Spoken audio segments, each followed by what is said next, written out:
He's like, are we rolling right now? We are rolling. He's like, you're starting with that? It's real. It's real. Yeah. So It's like 238 on a tree. we'd like to have at least 3 references for every point that you make. And a bibliography. How's it feel to like? Want. Yeah. To have one hand and the other hand. That's right. Rob delivers. He does. He's going to deliver today. Welcome to another episode of the Misfit Social Podcast. It's good to have Mr. Rob Donor. How we doing? Thank you. Doing well. Yeah, you excited to be in Germany? I'm excited. Always excited to be in Germany. Yeah. When's the last time you've been here? This is my 3rd trip this year, and I think the last one was maybe April. Yeah. So we were here for stakeholders, and then you came back for what? Just some Came travels? back to meet a supplier, Okay. and had a good visit with him for a few days in Dusseldorf, and this time for EMO. So yeah. Now we're here for EMO. What is EMO? It's a manufacturing trade show. For Europe, it would be similar to one of the shows that we have in the United States called IMTS. So it's a really large trade show. A lot of tool manufacturers, a lot of machine manufacturers. I thought it was those kids that dressed kind of Goth. Similar kind of weird haircut. Similar to Royce's Is it? attire. Yes. Yes. Is that what emo? Yes. That's what I thought. I'm emo. Goth, emo, stuff like that. That is a thing, or something, isn't it? Like a It's- dance yeah. thing, or But it is not It's a me. thing. I'm not sure. is it a what's the disco, or not disco, but like the That's techno? EDM. EDM. Okay, all right. We Emo, had a EDM, friend that would like we did. EDM. Yeah, we did. Yeah. Down on my end of the table, the word on Rob is that he's really good at sales. Is that the deal? You guys, Tungco people. On your end of the table.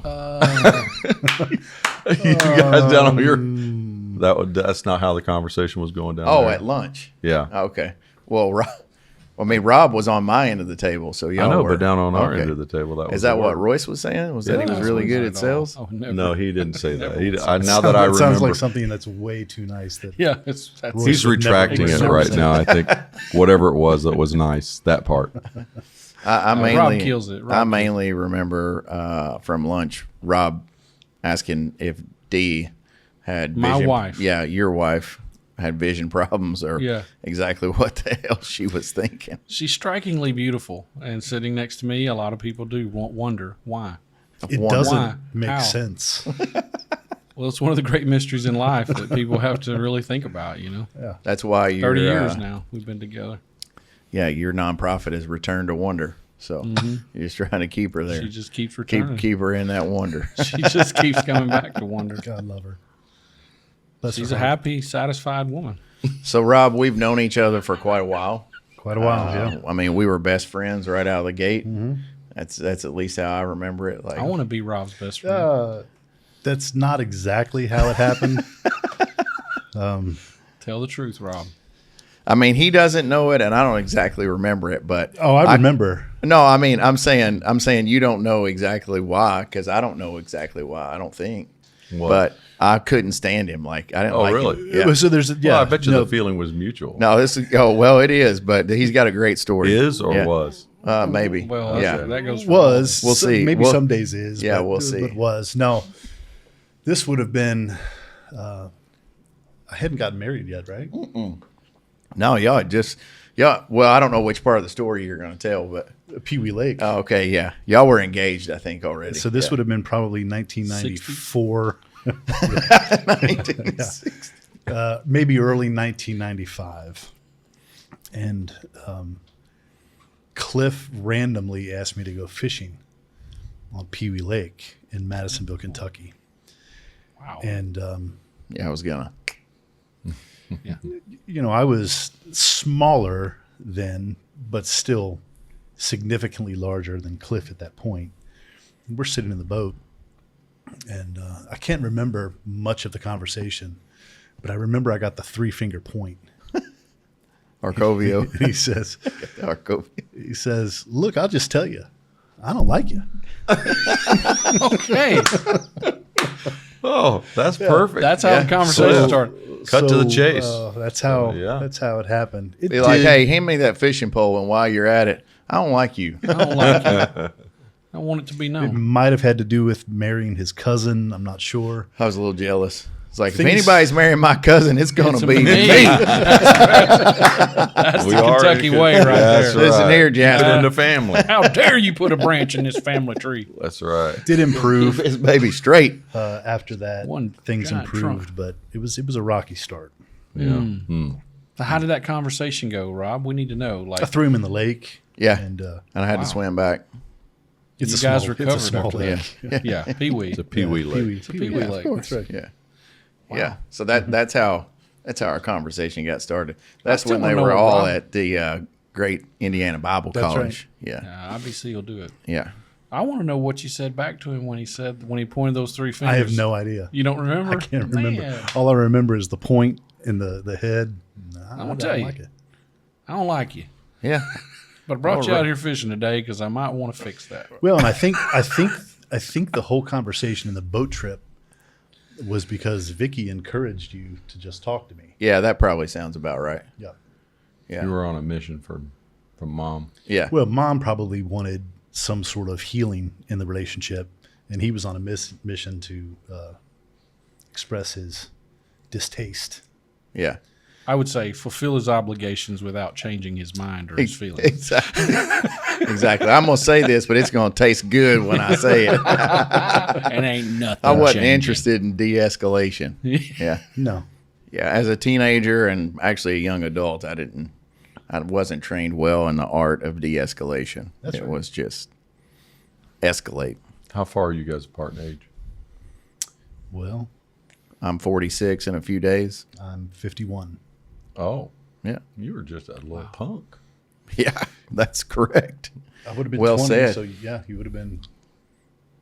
You might have had to drive. I probably did. I had to drive you to the lake. I was for like, you to- hey, man, drive me to the lake so, you I don't can go just out eat your lunch. That's right. I'm gonna tell you right I'm gonna now, tell I don't you. like you. And afterward, you have to drive me home. Right Yeah, now, now take me now home. take me home. What a dick! Yeah, and now we work together. We do. So, and he still thinks I'm a dick. It's He's like, I plead the fifth. you're fine. But we've all known each other for a long time. I don't. You, Rob, you and Paul, you guys were kind of in the same state together I was for a thinking while, about this right? earlier, Yeah. and probably would have first met Paul around 1998. I was involved in youth ministry at the time. Paul was pastoring in Groveport at the time, and was Russ your youth pastor at that point? Became good friends with Russ Strange, and ran with him on the youth committee and did a lot of things. So Russ Strange. He loved to eat, and this new restaurant opened up in Groveport, and I said, man, let's go to lunch, this new place. And it was kind of a hole in the wall, like somebody had redone a gas station type thing, but not in a good way. And we pulled up, and it was named Fluffy's Biscuits or something. And then we just sat there for a second. And there was a little pause, and Russ said, there's only so many lunches in life. I don't know if I'd waste one on this. Yeah. But he was constant like that. Oh, yeah. He was so funny. yeah, Good we guy. go away. We go away. Not sure when I met Royce. I probably tried to forget, Yeah, it's a repressed. but it would have been memory. a while. We go back a little PTSD. ways. Little ways. I wish it was further. I had tried for it to be further. So going back to the boat story, I mean that Yeah. that situation was generated because you were marrying my cousin. So you married my cousin, and then you guys, I think right after that, you guys moved to Ohio, right?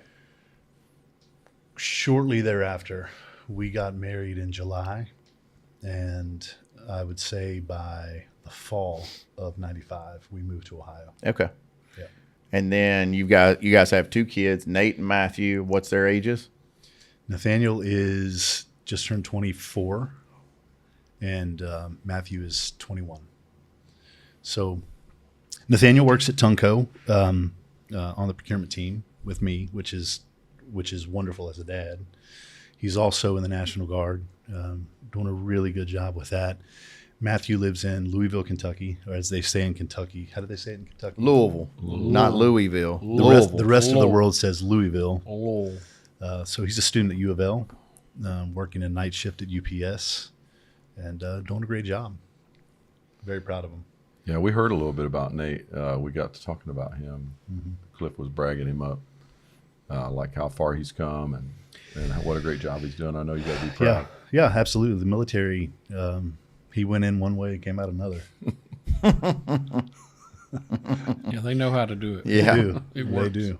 So we were trying to figure out exactly, just kind of in that conversation about Nate, it came up, like how long did he start in the Guard, or was it reserves? Like how did he go in? What was his length of time in? And then he still has to go back on some pretty regular occasion, right? Yeah, so kind of Nate's story. Throughout high school, he was never really interested in school. We kind of knew right away that he wasn't interested in leaving high school and going right to college. Right.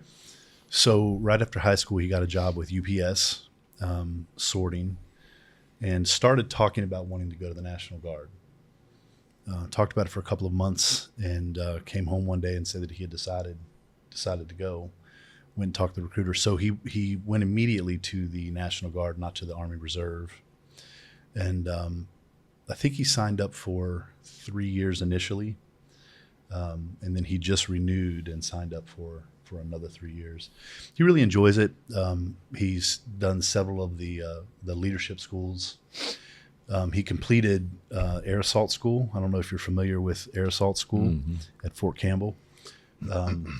It's kind of known as the toughest. I don't know if it's toughest 2 weeks or toughest 10 days, what they call it, but in the military. So it's a very intense school. I know that a lot more start the program than finish the program, but he was successful with completing that. So yeah, he's done very well. It fits him, and it's molded him and teaching him leadership skills and work ethic. And So when he signs up, did they go away for a typical boot camp? they did. Yeah, he went to Fort Leonard Wood, Missouri, and COVID kind of.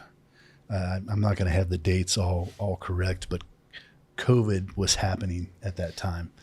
So he went to basic training, and for some reason they couldn't start right away. So he was there for maybe 3 weeks, 4 weeks. My wife would know probably precisely, but he was there for a period of weeks before they did anything. So just waiting for things to start. So where a typical basic training might be 6 weeks, say, he was gone from, I think he left in August, shortly after his birthday, and he was finished in December, early-ish December. So was that three And then three they months? come back home and work out of a local base, just weekend stuff. They don't That's then right. have a stint somewhere for a while. Or, No, he came back Okay. home, and he's based out of Evansville, Indiana. So one weekend per month, typically he'll have his weekend duty, so he'll go, and then in the summertime or once a year they'll have a 2 week period or a 3 week I period. see. But he's also done a lot of the schools, a lot of the leadership training things. So yeah, he's been pretty involved with it. But on a regular basis, he goes to Elizabethtown, Kentucky. I think I might have met him when he was working in the shop before procurement. Does that sound right? You would Was have. he out in the shop? Yeah, I think he was in logistics. He started Before he in transferred? production, so he was sorting material, and then he moved to the logistics team, receiving, and so he was involved with the receiving team for a period of time. Where you would have probably met him. He was on a forklift, maybe. Well, Does that sound right? That sounds right. Yeah. If he was on And a then- forklift, he's probably in logistics. Wouldn't And then I met him at Evans graduation. Graduation, Yeah. yeah. That was a little. So that was later, obviously. Right. Yeah. Right. So he's been in procurement for a little over a year now, which is hard to believe. he? Yeah. Yeah. And he's doing a great job. He is. There's so much to learn, and he's young. but he's a quick study, and he's not afraid to work. So on the procurement side, are you more customer facing, or are you more searching through sites, looking for things that are out there to bid on? I remember years ago you used to bid on stuff that would come up on sites and stuff, right? So what is that like? the answer to that is yes. All of it? All of it, yeah. Yeah. It's very much customer facing. I like to say, and I've told him when he was going to come into the procurement team, I told him, listen, 95% of this role is relationships. The other 5% is the job itself. You can learn the job. You can't learn relationships. So yeah, there's some searching for companies. For example, if you're going to go to a city to visit some suppliers that you have, you might do some research and see what else is around. Go visit those places, do a little digging to see what kind of work they may be doing, what kind of manufacturing, what kind of tooling they may have, and ultimately try to start building a relationship. For me, anyway, that is the single most important thing. I usually don't. I usually don't go in immediately and say, "Hey, I want to buy your material."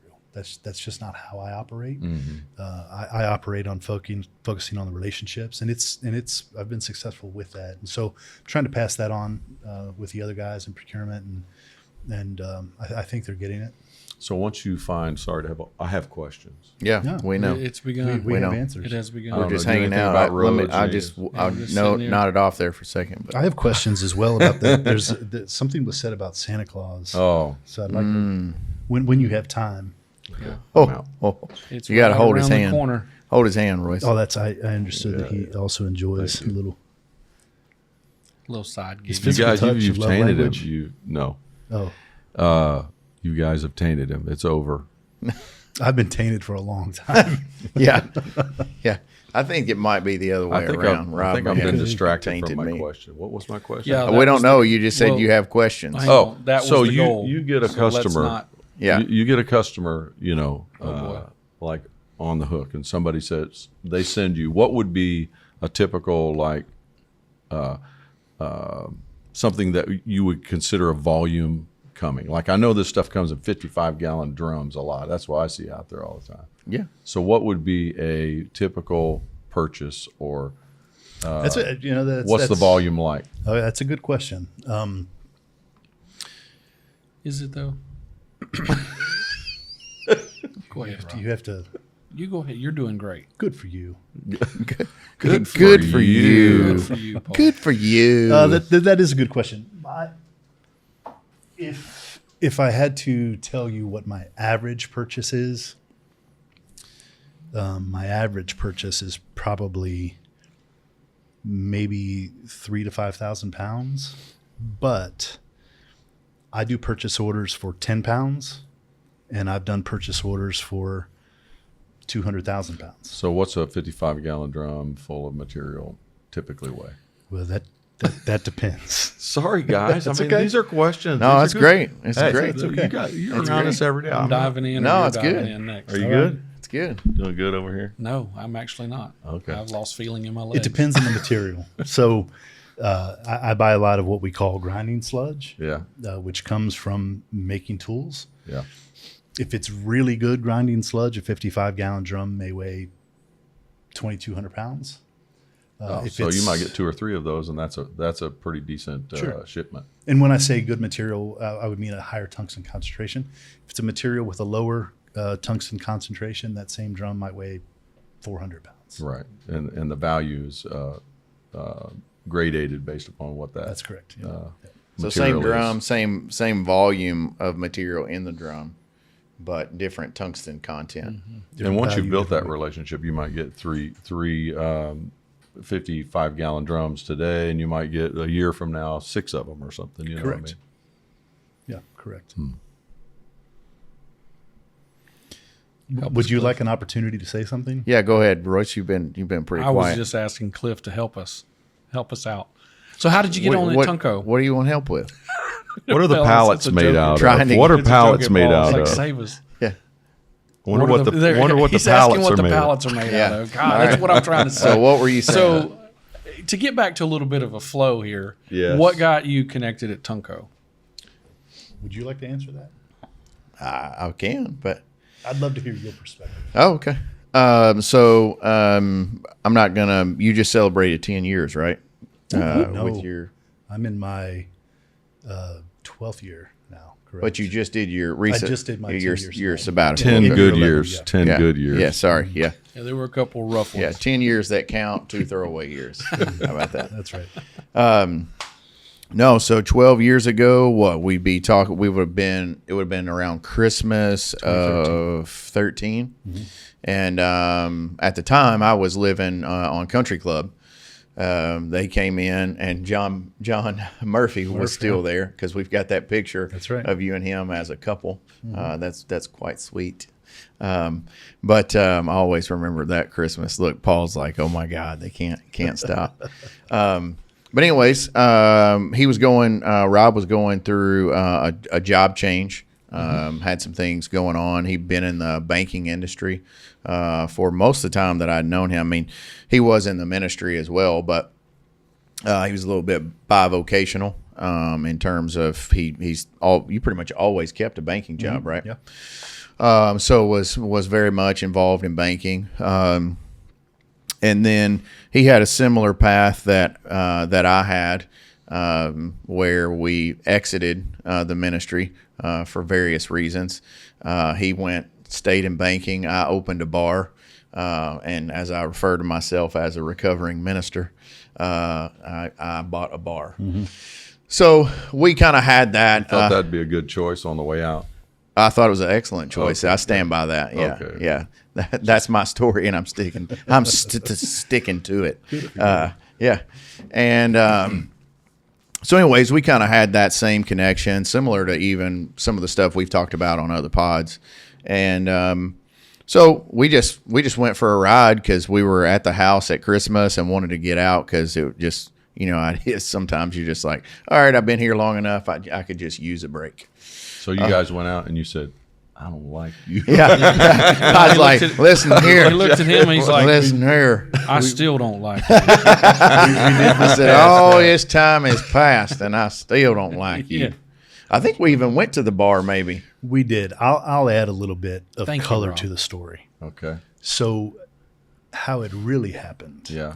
You went by Peewee Lake. Getting this boat. Shucked It him was in. frozen over, but we got our ice skates out. Yeah. We were at his house on Christmas Day, and family was doing their thing. Murph was in the living room. I was in the living room. At the time, we had hit a really rough patch. And so to make ends meet, I had actually become certified to work in the coal mines. So I was working on the weekends in the coal mines. And actually, you'll enjoy this, but Todd Bird, I had somehow talked to Todd and expressed that I was needing some work. And so I ended up working for Gary Bird. So during the week, I would drive to Columbus and work for Gary. And then on the weekends, I would work in the coal mines. So that was kind of what was happening. On Christmas Day, Cliff, we were just doing the family thing. He came to the living room and said, "So how's it going?" And as I remember, I kind of broke down because it was a tough moment. So Cliff was being very kind in how it happened, and as I recall, he grabbed his keys and said, "Come on, let's go." And so we exited, got in the car, and drove to Green Dragon. Right? Yeah. Yeah, that was when it's still called the Green Dragon. Yeah. Green Dragon and Crowded House. And we just sat at the bar and talked a little bit, talked about what was going on. And I don't remember if I said, "Hey, why don't you come to work right then?" or if it was. Well, you did bring it up. You drove me out Anton Road, Yeah. showed me the property, and asked if I would be interested. That you and Ryan had talked about bringing someone on board, and and there's a lot to this story. We were struggling, and you and Murph helped with Christmas for us that year, if you remember that. And so yeah, my wife and I drove home, bought the kids Christmas, and just started talking about it. That was December of 2013. I think I came back in January and formally interviewed. They invited me to join, and end of March, we made the move. And I had always been around. I knew what Tungco was. I knew somewhat what they did, but I didn't know what they did. So I came in green, not knowing anything, but I also came in committed. I told Cliff that I was going to be the best buyer he ever had, and still working on that. But no, he's not. No, he's there. you're He's right. there. Let's just put it. He's put there. That on the record. but it was such a moment for us in our lives, and I've often said that I wish that we would have made that move 10 years earlier, but I don't know if that's true. Right. I don't know if things would have worked out the way that they have worked out.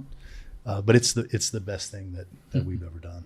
Yeah, it was a move that was so good that it makes you think, man, what would have happened if this could have happened even sooner, whether it could have or not. You know, it's just been a great move for you. We've talked about that some on the pod. Like, can you get to where you're going or at your highest places without some really painful moments? You cannot. You can't. And I think we're all in agreement that you can't. And sometimes we self-inflict those. Sometimes they're not self-inflicted. Sometimes we just don't even know where they come from. There's my favorite ambulance. Speaking of. Yeah. Hey, is it 2 a.m.? Oh, yeah, no, not yet. And I think, one of the unique things about Rob that he brings to the team is he brings a very different perspective and personality to the team because of how he was raised, where he was raised. Mm-hmm. And Rob and myself and Bryce Littlepage, we actually, what was it, probably about 2018, 2019, when we started figuring out we had some cultural issues that from a onboarding perspective. So, Royce, you're helping us in this iteration in 2025. Mm-hmm. But if you back up about 2018, 2019, like we were in a place there where we just hey, the organization had grown beyond where we were able to keep up with onboarding, proper training when people come in. And Rob was actually part of the team that came up with the 10 truths that we have now. And one of the things that I think was pretty special that I heard him say one time is you talk about whether it's sports players, team members that you want to recruit for your company, is a lot of times you always think about you want to get first-round draft picks. And the theme that came out of what we discussed about 10 Truths was we wanted to have a championship culture. Mm-hmm. And you always want to go for number one. Well, I mean, we were talking about a quarterback today that's playing for a certain team in the South, and it's like he's no good. Not to bust you, but not to bust your boys, but he's not bringing it, right? It's hurting. And how many times have there been draft picks that were like people went number one and they were just a bust, like they were no good, couldn't cut it in the league, and then you have somebody like Brady who was way, way, way down on the draft. And will probably go down, whether you're a Patriots fan or a Brady fan or not, he's going to go down as the GOAT probably. No, he played for a team north of Ohio, so Michigan. We don't. Michigan. We don't. Yeah, we can't. That team up north. Yeah, so these two. These two guys can't talk about another that. Quarterback impossible. A team that I actually like more than Ohio State. Is Michigan? But don't like it all. Oh, okay. So when they're playing, you're definitely rooting for Michigan. Oh, yeah. Just because you hate Ohio Against State these that guys, much. yeah.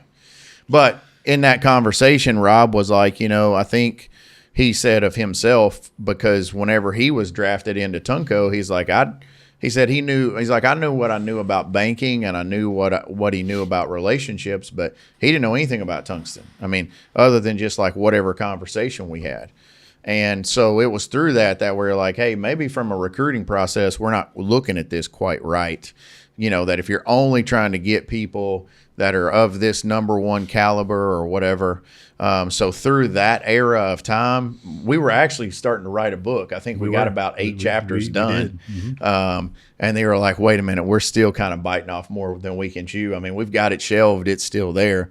But that was a big thing that came out of that was how we looked at our team members and not just looked at like what their sheet was, like what's their stat sheet, what are they bringing to that? Because I mean, and Rob was humble enough to say he's like, if we didn't look at it the way he just addressed it, if all we looked at was his stat sheet, we probably never hired him. Yeah. And then I would have passed on the best buyer we've ever had, right? So that really changed the impetus of how we look at people. Now, if you fast forward, Royce, to some of the coaching that you're doing with us right now, in my 360, you'll remember there was some on there that says, he hires too many of his friends. Oh, right. You remember somebody wrote that. I don't know who wrote it, but the reality is for me, I think we have to look at people for the talents that they can bring. Sure. And a lot of times somebody just out here that sends something in from Indeed or they send it on LinkedIn or whatever. I don't have anything against those people, but I knew this guy and I was willing to bet on. He didn't like me. Yeah. But he knew this me. guy. I didn't like him, but I knew like him. him. Yeah. That's right. But he could work. Yeah. And I believed he could buy. Yeah. He could buy. So, I mean, what I knew was, I knew how he could handle relationships with people. And as he said, he's already hit on that. That's the number one thing for being a great buyer or a salesperson is what kind of relationships can you have? And he does a fantastic job of that. And he's got great work ethic. I mean, you give me those two things in that arena and I'll take it over anything else. And so, and then just the trust that we already had. I mean, the trust situations that we've had in our organization recently. And so that for me is critical in how we recruit the people that we bring in. It doesn't always have to be somebody that we know, but his story makes me proud that we provided that opportunity. And it wasn't just something that we just kind of handed out. He's clearly earned every aspect of what he said he was going to do. That means How has Tungco changed in that? Grand interrupter. Hey, you did. I'm sitting here. I He beat you to I even it. do a hand gesture to give it cue that I'm going right after you. You were too slow. He beat You- you. It's like Bible quizzing. Beep. You're dead to me. All right. So a more interesting question. What I'd like to know. Really going to do that? Yeah, he is. really Yeah, he's going. It's the Is it your turn? Yeah, it's he's the double happening. interrupter. Yeah, he's I going. interrupted the interrupter. All right. So I remember a double SEAL sandwich commander Yes. who had a special division of Yes. SEALs, and he would follow them during Hell Week. And he said, I was never interested in the guys who were really doing well. But he said, I was looking at guys who were limping, struggling, coming in last in all their little intervals that they're doing. And he said, those were the ones that I wanted to pick for my team. So it's the idea that there's these intangibles. And so what I would love is from maybe just one from both of you. And I'll go with Cliff first, and I'd love to hear how you see yourself. Because this is interesting stuff when it comes to recruiting, because the best, seriously, and we and you pick a lot, but Rob is awesome stuff, man. And so how do you capture that? He's a banker, he knows the industry from a distance, but it's like there's a lot to figure out, a lot to learn. So what would be a quality that you believe stood out in Rob that was going to work? And then I'd love to hear from Rob, like how you saw yourself and you knew you could do it. Because when you said you were going to be the best, let me get the quote right, the best buyer in the company, what made you believe that about yourself? And I think that would be something fascinating, because That is a we've good gotta question. pick- That is a good Oh, question. I knew it was. I knew. That's why he overrode you. That's why I pushed I'd on rather through hear it. yours though. Yeah. Because no, mine there's was. people, we need to get better at that. And this goes back to some of our discussion about college and how AI is about to supplant a lot of how that works, is how do we identify what matters Yeah. sometimes when we're finding talent and the right person? Good question. Okay, so Thank you, Paul. I'm gonna give you only asked me for one. I'm gonna make a statement, Do and then I'm more. gonna give you my answer. Yeah, but sure, if you want. my first statement is I think it's probably 60% or more luck That's a that good you point. that you get the right one. What I'm gonna look for though, especially like at Rob's level, is their ability to have how do they interact relationally.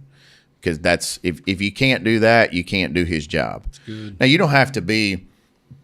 If we set down the entire procurement team globally and go around the table, every one of those guys are completely different. You've got some guys who are more introverted, more guys who are extroverted. It doesn't mean that you have to be this, I'm always the life of the party or whatever. That's not what you're looking for. You're looking for a guy who can confidently have relationships and then also build those. That's what I would be looking for as the number one. Awesome. So some EQ for sure, right? Yep. Yeah. Yep. Rob, what made you feel like I'm gonna be the best buyer this company's ever seen? That's a great question because Even when it's an industry you're entering, you have so much to learn and figure out, and different from anything you've done before. it took a long time. If I'm being honest, I would say that I was with Tungco for maybe 6 years before maybe something clicked. Wow. Maybe 6 years. It's a difficult question to answer, but I knew that I wasn't going to give up. That's great. So I was going to keep driving to build those relationships and to achieve what I wanted to achieve. And when I talk about not giving up, I mean I have several good suppliers now that I'm currently buying from, but I talked to them for 9 years before I bought a pound. There you go. And I went to see them once a year, once every couple of years. I would email them regularly, call them on occasion, seek them out at trade shows, and just kept. Maybe it's annoying. Maybe I'm willing to be annoying, but Well, you kept when I yourself talk about top- relationships- you kept yourself top of mind too by that, though. Sure. That's Yeah. powerful. but also being genuine and trying to build that relationship, trying to truly care about a person, truly learn. If I come to you and I knock on your door and I ask how the kids are, and I immediately say, "Hey, do you have any material that I can buy?" You feel that was connected to that. only. It cheapens. Now, ultimately, I want to buy your material, right? But in this industry, trust is a big thing, and so it sometimes takes time to build that trust. And so, yeah, I don't know if I answered that, but man, tenacity, really, just not giving Yeah, up. I hear grit in that too. Yeah, just sticking with it. Just wasn't going to give up. Yeah, and what's fascinating though is that right in his story is the two trust accounts. Results matter. A lot of times we're trying to get those results, but you don't ignore the relationship account. And you can't blend those things. Like a person needs to know, do I matter to you? And if you don't invest specifically in that, easy for me to say, specifically for that, like you do matter outside of results, but we are wanting to fill both accounts. If you do that well, man, trust soars. It reminds me of climbing a mountain Come on. alone, one step at a time. Oh my God! Wow. Tell me, it feels Good as thing if- y'all aren't sitting by each other. No, it feels as if this is a real world example. Would you want to tell us more about Do you want to that? hear the story? I believe it's a version of the story, but we don't want to ruin. There the are two entire versions of the story. There's the truth, And there's a legend. and then there's Royce's version. The truth is, was this in Austria or was this actually? It was in Germany? Austria. It was Austria. I don't know. Oh, It was I know Austria what you're as I talking about. Yes, begged and yeah. pleaded for him to join Yeah. us, and he said no. Yeah. So what you're Adamantly. It was hearing right now, outside of Reuter by And the Cinderella Castle. What you're Yes. what you're hearing now is Royce's version. Hmm. It's raining and there's a bridge across 5,000 suspension bridge. Yeah. 5,000 feet in the air. It seemed like. Yeah, way up there. Well, to walk across this bridge, you have to climb this mountain, and I wasn't going to climb the mountain. And Royce talked me into climbing this mountain, and he said to me, "I'll be with you every step of the way." And I said, When I was "Oh." recruiting, to which I thought I had been denied, and I didn't think he was coming. So I went on. On the next episode of Gaslighting 101, That's not gaslighting. so we start up the mountain. I'm with the group starting up the mountain. I never saw evidence of this. He never looked. Next thing I know, I'm completely alone, walking up this mountain myself, and using You got words in my brain. Your grit and your tenacity. You got there. Alone. So we're working on healing that. Yeah. Healing that part. So of he the abandoned you. relationship. He Is what abandoned you're me, saying. yeah. Yeah. Wow. Yeah. Well, maybe we can have some therapy on We'll have that. to do a part 2 on Next that at some time, next point. time you're in You guys can Madisonville, sit next to it and hold hands, and then you can hold hands with. Well, if you'll Yeah. hold mine and you hold his, yeah, then we'll it'll make be a change. you'll make the Is that connection. a deal? Is that a deal? No, not for Paul. The chain will not be broken by and by. I'll never leave you again, Rob. So, what you're doing right now? I mean, you're senior buyer in procurement. Have a huge influence over the entire team. Of everything you do outside of doing a settlement, what's your favorite thing to do? Settlements are up there. My favorite thing to do.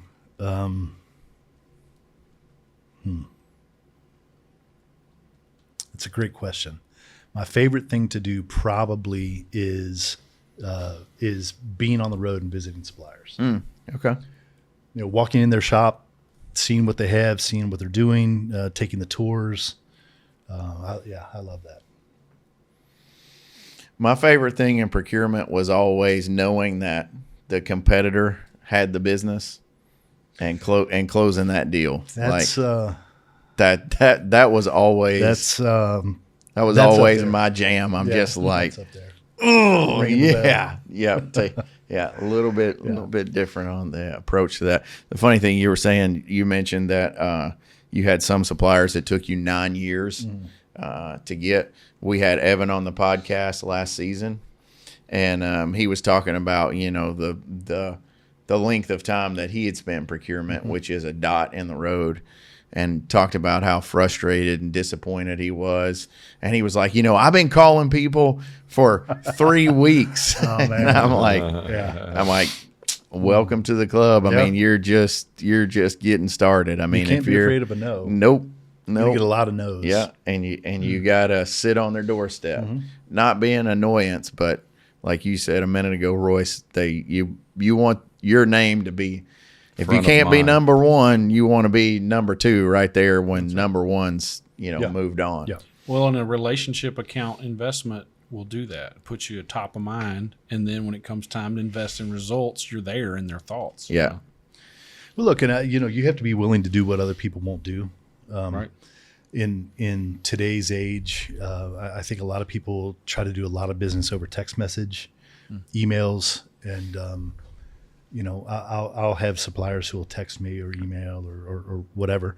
But getting in your car, and going to their shop, whether they have 200 pounds a year or 3 truckloads a year,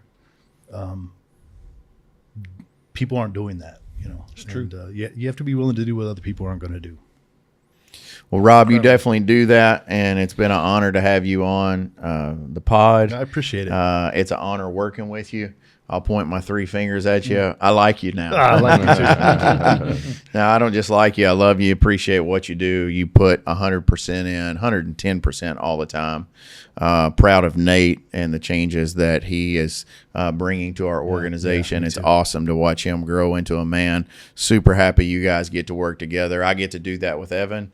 And That's pretty cool. I get to, there's really probably not much like it, getting to work with your kids every day. So, before we go, Misfit, you are on the Misfit social podcast. So tell us somebody that is with us, not with us anymore in life, that you're like, dude, this person was a total misfit, but love them, had an influence on you.